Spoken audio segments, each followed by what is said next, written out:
Большасць замежнікаў сёння могуць трапіць у Беларусь хіба што праз нацыянальны аэрапорт Мінск. Наземныя пункты пропуску для фізічных асобаў зачынены. Абмежаванні не датычацца толькі пэўных катэгорый, напрыклад, дыпламатаў ці блізкіх родзічаў. Асобная катэгорыя – вадзіцелі транспартных сродкаў, якія выконваюць міжнародныя аўтамабільныя перавозкі і перавозку міжнароднай пошты. Пункт пропуску Казловічы, праз які штодзённа праходзіць вялікая колькасць грузаў, і зараз працуе ў штатным рэжыме. В настоящее время в зоне деятельности Брестской таможни границу пересекают порядка 2500 транспортных средств и более 3000 граждан ежесуточно.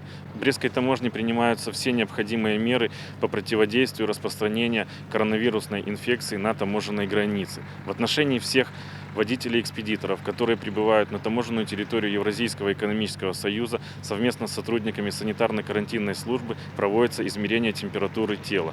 Дезінфекцыйная апрацоўка рампы, месца першага знаходжання грузавых аўтамабіляў, якія трапляюць у Казловічы, праводзіцца 2 разы ў суткі. У санітарна-карантинным пункце ўсе вадзіцелі праходзяць тэрмаметрыю. Да сітуацыі ставяцца з разуменнем.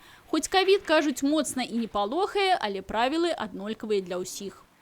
Тому везде нормально относятся. Везде есть где руки обработать, везде, то есть нигде никаких вопросов нет. Каждый день один.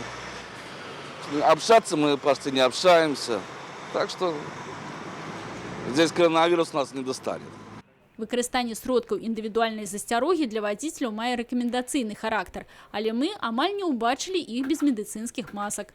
Сам персанал мытні абавязкова выкарыстоўвае сродкі аховы і на вуліцы, і ў памяшканні.